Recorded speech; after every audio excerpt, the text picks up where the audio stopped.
Publicamos hoy el informe. Cardinal Parolin's interview in the Vatican's official newspaper, given on the occasion of October 7th, has not gone over well with Israel.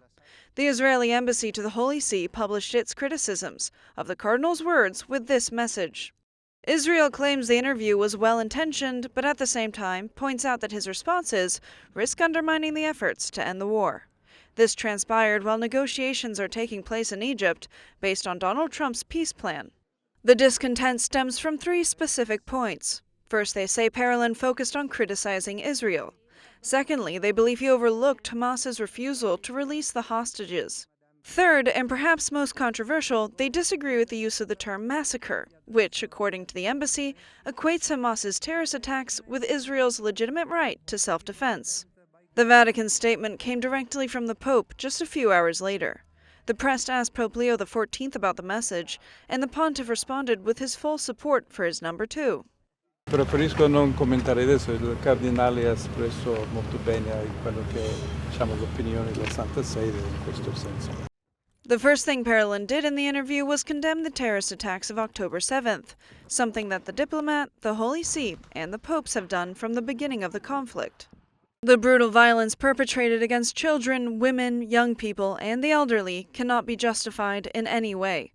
It was an unworthy massacre, and I repeat, inhumane. Then Cardinal Parolin emphasized that a state has the right to defend itself.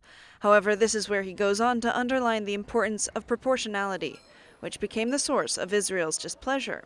The cardinal said he was dismayed by the number of deaths in Palestine following Israel's response to the 2023 Hamas attack, and he considers it unacceptable to define this population as collateral victims. Dozens, sometimes hundreds, countless children whose only crime seems to be having been born there. We run the risk of becoming accustomed to this carnage. People killed while trying to reach for a scrap of bread. People buried underneath the rubble of their homes.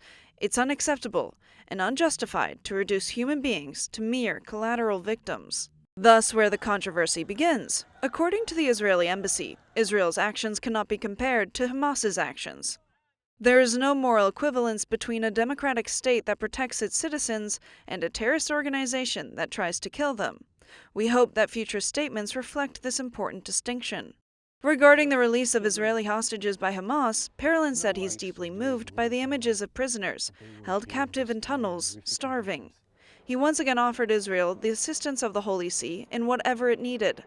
I express my deepest condolences, I pray daily for your suffering, and I assure you of our full availability to do everything possible so that you may be reunited with your loved ones, safe and sound. Or at the very least, recover the body of those who were killed so that they may be buried with dignity. In fact, families of both Israeli and Palestinian hostages have visited the Vatican on more than one occasion. They previously met with Pope Francis in the hope that the visibility of this meeting might help them to return home.